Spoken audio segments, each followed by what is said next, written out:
Et salut, j'espère que tu vas bien. Aujourd'hui, je vais réagir par rapport à une publication d'une personne que je suis sur les réseaux qui se reconnaîtra, euh, qui était intéressante. Et je trouvais que ça avait matière à débat. Et donc j'avais envie de vous en parler. Des coachs lui ont fait un retour des clients qu'ils accompagnaient. Et ces clients, en fait, remettaient en cause l'accompagnement qu'ils avaient suivi avec ces coachs, précisément. Parce qu'ils n'avaient pas eu les résultats escomptés, parce qu'ils étaient déçus, voilà, ou en tout cas ils ont l'impression qu'ils n'ont pas avancé sur ce qui devait avancer initialement.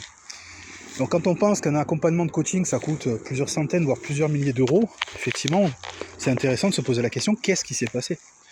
Qu'est-ce qui s'est passé? Donc juste déjà, ces coachs-là, pour essayer de rattraper leurs clients, en tout cas d'y répondre, essayer de se justifier, ce qui est normal, puisque bien on vient critiquer, entre guillemets, ou remettre en cause l'accompagnement qui a été vendu. Donc je vais faire trois distinctions. La première, qu'est-ce qui a été vendu? Donc là, c'est clairement l'offre qu'on a proposée à son client. Quelle a été la promesse? Est-ce qu'elle a été claire? Est-ce qu'elle a été contractuelle? Donc deux, effectivement, est-ce que ça a été contractualisé correctement? Dans un contrat, il y a marqué ce qui est compris, ce qui n'est pas compris, donc ce qui est exclu. Et il y a aussi marqué contractuellement ce qui est garanti, s'il y a des garanties, des clauses de remboursement, les modalités de paiement, et j'en passe. Donc ça, c'est la partie contractuelle. Ok? Donc bien regarder ça quand on s'engage avec un coach à plusieurs centaines, plusieurs milliers d'euros, ça me paraît essentiel. J'en ai déjà parlé, mais là, j'ai envie vraiment d'appuyer là-dessus. Si vous avez un coach qui vous met la pression pour prendre son accompagnement, déjà, ça devrait vous mettre un red flag. Qu'est-ce qui fait que c'est si urgent? Ok, le prix va augmenter demain. Ça, c'est une fausse promesse marketing. Enfin, voilà, on connaît très bien la peur de perdre une opportunité. Fear of missing out en anglais. Voilà, ça c'est bullshit. C'est toi qui es le client. C'est toi qui choisis à quel moment tu rentres dans un programme d'accompagnement et pas l'inverse.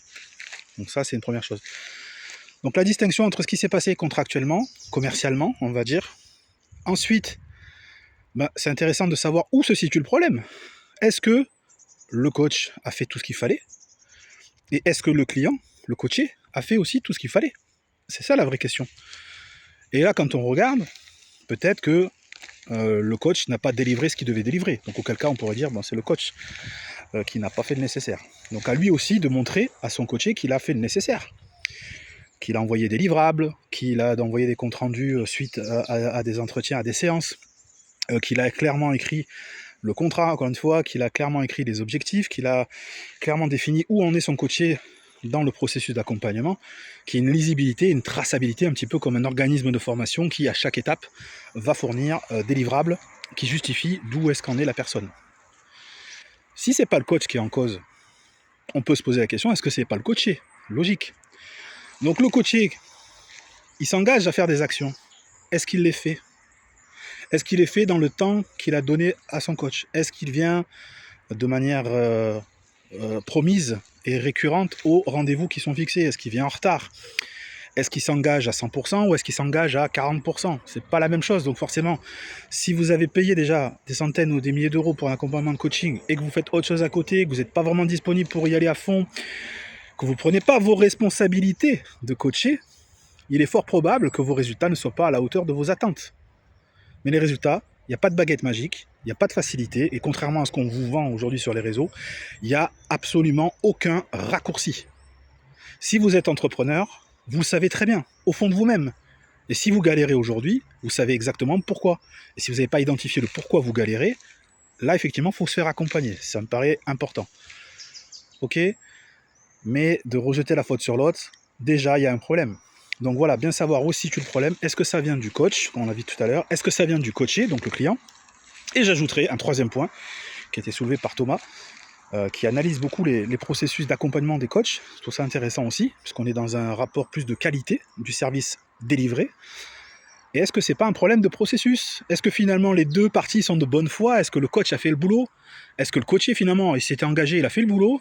Mais il y a un truc qui a coincé à un moment donné qui ne leur appartient pas, qui fait partie plutôt du chemin, de comment l'accompagnement s'articule. Moi je vois beaucoup de clients qui investissent sur des programmes à plusieurs centaines, plusieurs milliers d'euros, qui au final se retrouvent face à un écran avec des vidéos. Et le coach qui leur a vendu son offre, c'est même pas lui qui délivre ce qu'il doit délivrer. Ce sont des vidéos de lui en train d'expliquer. Donc là, c'est plus un programme de formation. Ce n'est pas du coaching. Voilà. Si maintenant il est là en tête-à-tête avec son client, ben, c'est à lui qui assure le processus. On est bien d'accord. Maintenant, il y a différentes étapes dans le processus. Il y a, bien sûr, il y a toute la partie pré-vente. Il y a la partie vente en elle-même au moment de finaliser le paiement, par exemple, les modalités qui ont été définies, le contrat, on l'a vu tout à l'heure. Et ensuite, ben, l'accompagnement commence. Donc il commence, c'est-à-dire qu'il doit être balisé aussi. C'est-à-dire que le client qui a payé la prestation doit savoir qu'est-ce qu'il a pris, quelles sont les étapes. Si c'est un accompagnement à 3 mois ou à 6 mois, il doit y avoir des points d'étape. Et c'est ces points d'étape qu'il faut aller regarder avec une loupe. C'est ce que propose Thomas. Je vous laisserai aller le voir. Il vous en parlera mieux que moi. Et c'est là-dedans. Parce que s'il y a un problème qui arrive à un client, on peut se dire, bon, il y a eu un problème avec un client. Si c'est un problème qui est récurrent, et c'est là où il faut être attentif, si le problème est récurrent, qui revient régulièrement, quasiment à peu près au même moment dans votre accompagnement, s'il revient sur les mêmes douleurs, s'il revient avec à peu près les mêmes remarques, si chaque personne est différente, mais il y a quand même des choses qui se recoupent. Donc là, effectivement, on peut se poser la question, si ça se trouve, c'est pas le coach, c'est pas le coaché, c'est peut-être juste le processus et à un moment donné, une étape qui est un peu bancale ou qui n'est pas assez fine. Voilà. Donc, voilà les 3 possibilités, pour moi, qui fait qu'un accompagnement ne mène pas pleine satisfaction au client. J'ai trouvé ce sujet vraiment intéressant, donc je serais curieux d'avoir tes retours. Si tu as déjà été coaché par un coach, d'avoir tes retours en commentaire ou en privé, ça m'intéresse. N'hésite pas, au contraire, si tu as aimé cette vidéo, n'hésite pas à liker, n'hésite pas à t'abonner à ma chaîne YouTube. Pourquoi je te parle de ça? Parce que ça me paraît essentiel, c'est-à-dire que, pour un rappel simple et contractuel, le coach a une obligation d'être garant de tout ce qu'on vient de se dire. C'est-à-dire le cadre qui est posé, le cadre contractuel, le contrat, l'accompagnement en lui-même, donc la délivrabilité du contrat, comment il le fait, est-ce que c'est en visio, est-ce que c'est en présentiel, est-ce que c'est un mix des deux, est-ce que c'est en individuel, est-ce que c'est en groupe, c'est lui qui est garant de ça. À un moment donné, s'il voit que son client perd en énergie, perd en assiduité, perd en engagement, c'est aussi au boulot du coach, et c'est sa responsabilité en tant que garant du processus de recadrer son coaché, en y mettant les bons mots, en lui disant voilà, il y a ça et ça qui fonctionne, il y a ça et ça qui fonctionne moins bien. Attention, je t'alerte. Qu'est-ce qu'on peut faire pour te remettre vraiment dans l'engagement qu'il faut, que tu as demandé, que tu as payé pour. Hein. C'est sûr que si le client se désengage et que le coach, lui, il ne sait pas recadrer, donc là, on va dire que c'est un problème peut-être à travailler en supervision. Parce que le coach ne sait pas tout, le coach n'est pas omniscient, le coach se forme tous les jours. Moi, je me forme tous les jours. Et je suis supervisé par des personnes qui ont 10, 15, 20 ans d'expérience, qui sont coachs ACC, PCC, MCC, voilà, selon les standards de l'ICF. Donc c'est important, quand on a un cas comme ça qui nous revient, en plus récurrent, vraiment faites-vous accompagner les coachs.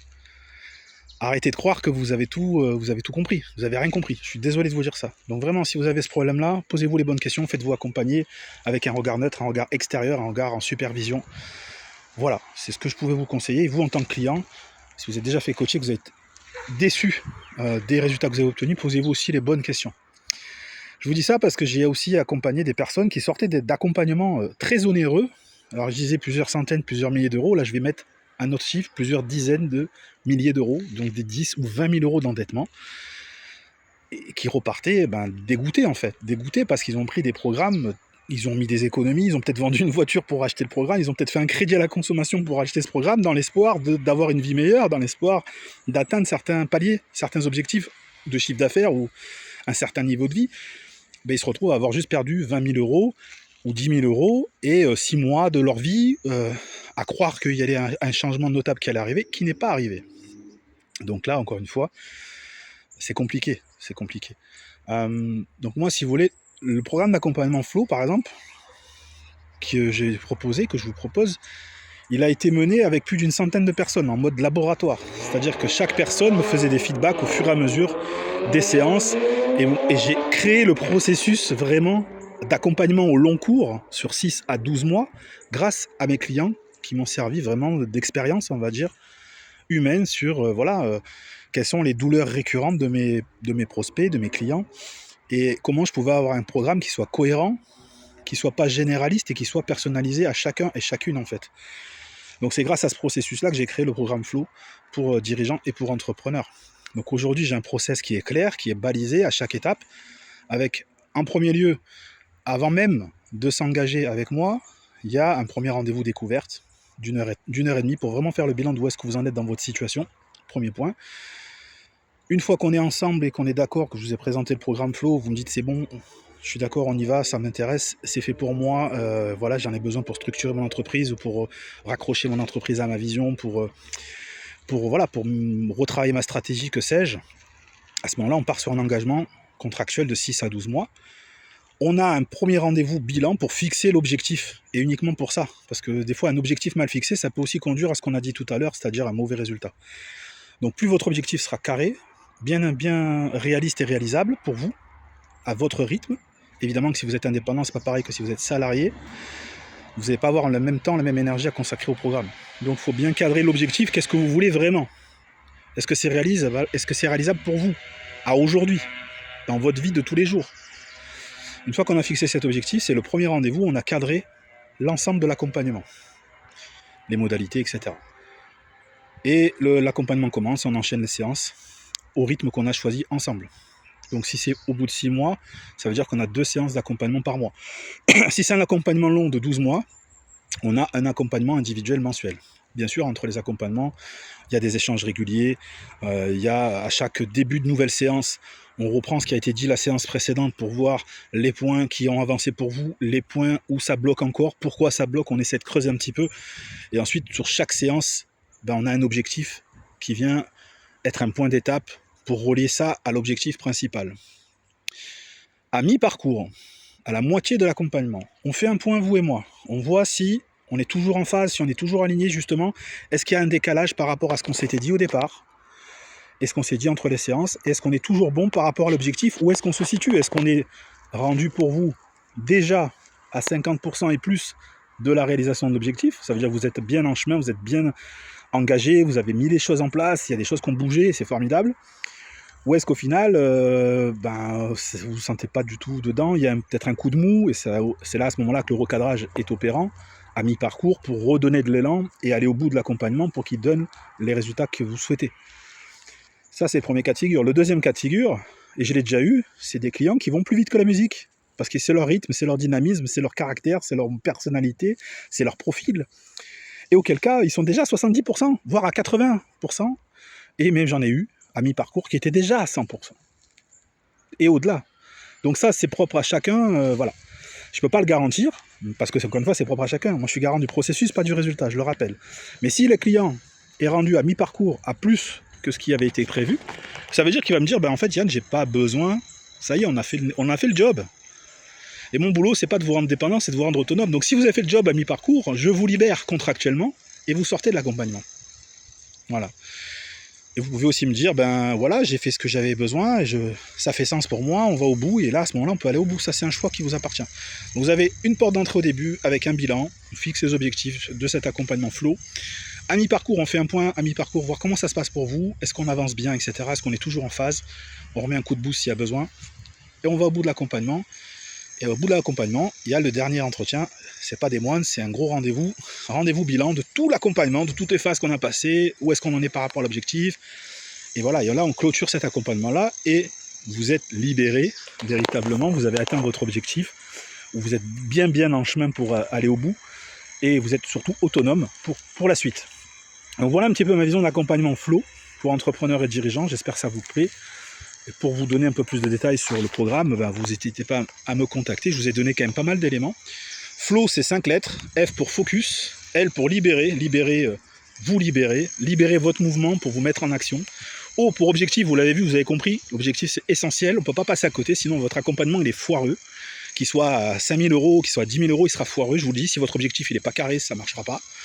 W, parce qu'à un moment donné, c'est votre job de faire le boulot, de vous mettre en action, de faire ce qu'il faut faire. Donc c'est works.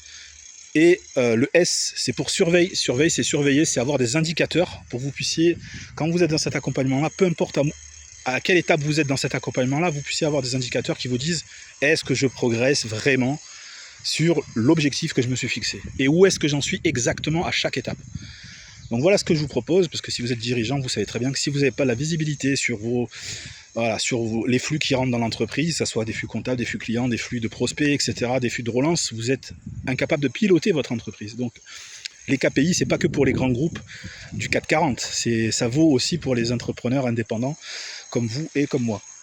Donc voilà, j'espère que tous ces détails vous ont plu et vous avez envie d'en savoir plus pour le programme Flow. On est déjà bientôt mi-juin. J'ai pas trop reparlé du programme Flow parce que j'étais concentré sur le cercle aussi qui ouvre.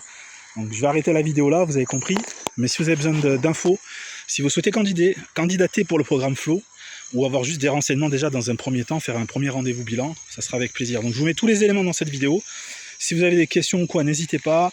Et si vous avez des remarques, vous êtes coach aussi, n'hésitez pas. Avec grand plaisir d'en échanger. C'est fait pour ça. Merci Isabelle Thomas pour ce sujet super passionnant. Et merci à Thomas Mathéo également pour la partie processus. Prenez soin de vous, abonnez-vous à la chaîne si ce n'est pas fait. Je vous dis à très très vite et passez un excellent week-end. Ciao, ciao.